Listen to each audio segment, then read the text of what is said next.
ए भौजी के जी? हमरा अब शादी करे के बड़ी मन करो है। अच्छा तभी से ये सब करे के मन करे लगले। अब तो मैट्रिक इंटर भी पास कर गई, अब कहिया होते है?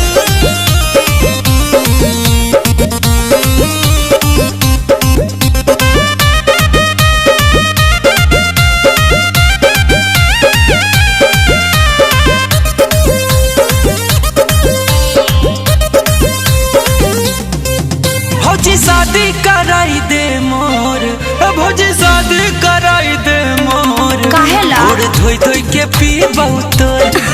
भौजी शादी कराई दे मोर। अच्छा। गोड़ धोई धोई के पी बहुत। बर्दाश्त न हो का? सब साथी के हो गेलै शादी, हम नहीं पहनलियै मोर। बर्दाश्त करो। भौजी शादी कराई दे मोर। अच्छा। गोड़ धोई धोई के पी बहुत। भौजी शादी कराई दे मोर। गोड़ धोई धोई के पी बहुत। अरे मार्केट में जाके बर्दाश्त के टेबलेट किन के खा तब तक।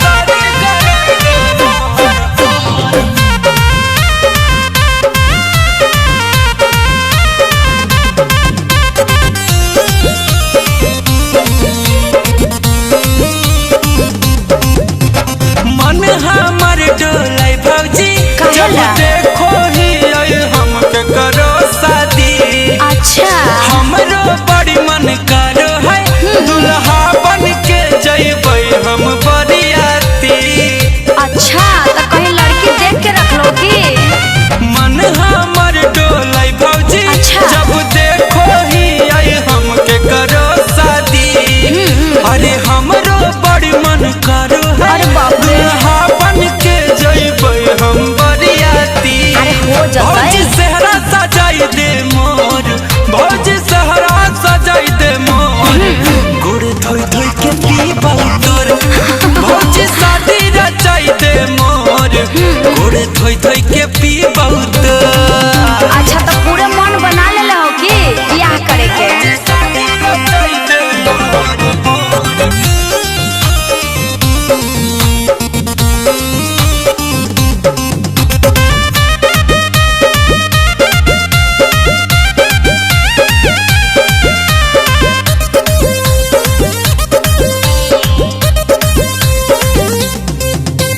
तोरो नहीं मन लागो है भौजी। अच्छा। हम बुझो ही आई चाही तोहरा गोतनी। हाँ वो बात तो है। एने ओने तो खोजबो की। अच्छा। बड़ा हो गेलै तोर भौजी बहिनी। अच्छा तो तू हमरा बहिने पर आंख गड़ेले हो? तोरो नहीं मन लागो है भौजी। हम बुझो ही आई चाही तोहरा गोतनी। हाँ तो की?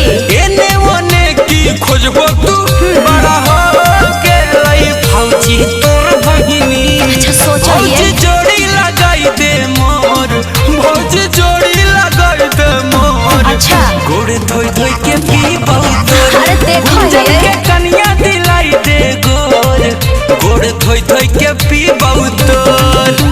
भौजी की? पंडित जी के बुलाहो ने। काहे ले? लगनियो बड़ी अच्छा है। अच्छा तब तो होइए जाओ। सब साथी के हो गेलै शादी, हम नहीं पहना